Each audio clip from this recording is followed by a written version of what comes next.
ನಿನ್ನೆ ಪ್ರಧಾನಿ ನರೇಂದ್ರ ಮೋದಿಯವರು ಒಂದು ಭಾಷಣದಲ್ಲಿ ಈ 7 ಸಂದೇಶಗಳನ್ನು ಸ್ವಲ್ಪ ಅವಾಯ್ಡ್ ಮಾಡಿರಿ ಅಂತ ಹೇಳಿದರು. ಆ ಸಂದೇಶಗಳನ್ನು ಎಲ್ಲ ಹೇಳೋಕ್ಕಾಗೋದಿಲ್ಲ. ಸಂಕ್ಷಿಪ್ತವಾಗಿ ಹೇಳಿದ್ರಪ್ಪ ಅಂದರೆ ಒಂದು 10-15 ನಿಮಿಷ ಬೇಕಾಗುತ್ತೆ. ನಾನು ಒಂದೂವರೆ ನಿಮಿಷದಲ್ಲಿ ನಾನು ಎಲ್ಲ ಎಕ್ಸ್ಪ್ಲೇನ್ ಮಾಡ್ತೀನಿ ನಿಮಗೆ. ಏನಪ್ಪ ಅಂತಂದರೆ, ಪೆಟ್ರೋಲ್ ಆ್ಯಂಡ್ ಡೀಸೆಲ್ ಬರೋಬ್ಬರಿ 87ಇಂದ 88% ನಾವು ಇಂಪೋರ್ಟ್ ಮಾಡ್ಕೊತಾ ಇದ್ದೀವಿ ಇಯರ್ಲಿ.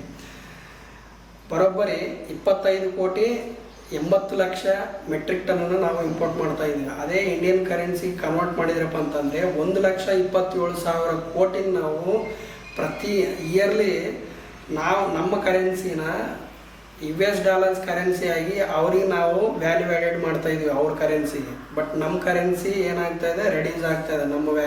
ನಮ್ಮ ಕರೆನ್ಸಿ ವ್ಯಾಲ್ಯೂ ಏನಾಗ್ತದೆ, ವ್ಯಾಲ್ಯೂ ಆ್ಯಡೆಡ್ ಕಡಿಮೆ ಆಗ್ತಾ ಇದೆ.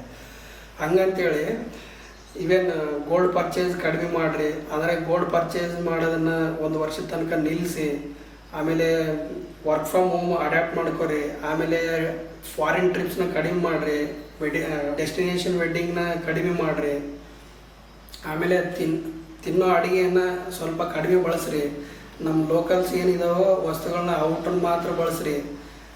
ಈ ಎಲ್ಲ ಒಂದು ಮೂಲ ಕಾರಣ ಏನಪ್ಪ ಅಂತಂದರೆ, ನಮ್ಮ ಇಂಡಿಯನ್ ಕರೆನ್ಸಿ ಅಂದರೆ ನಮ್ಮ ಇಂಡಿಯನ್ ರೂಪಿ ವ್ಯಾಲ್ಯೂ ಕಡಿಮೆ ಆಗ್ತಾ ಬರ್ತಾ ಇದೆ. ಇವೆಲ್ಲ ಇಂಪೋರ್ಟ್ ಜಾಸ್ತಿ ಮಾಡ್ಕೋದ್ರಿಂದ ಹಂಗಾಗಿ ಕಡಿಮೆ ಮಾಡಿರಿ. ಕಡಿಮೆ ಮಾಡಿದ್ರಪ್ಪ ಅಂದರೆ ಇಂಡಿಯನ್ ಕರೆನ್ಸಿಗೆ ವ್ಯಾಲ್ಯೂ ಆ್ಯಡೆಡ್ ಆಗ್ತದೆ. ವ್ಯಾಲ್ಯೂ ಆ್ಯಡೆಡ್ ಆಗೋದ್ರಿಂದ ಕೂಡ ನಮ್ಮ ಇಂಡಿಯನ್ GDP ಕೂಡ ಜಾಸ್ತಿ ಆಗ್ತದೆ ಅನ್ನೋ ಉದ್ದೇಶದಿಂದ ನರೇಂದ್ರ ಮೋದಿ ಅವರು ಹೇಳಿದ್ದು ನಿನ್ನೆ.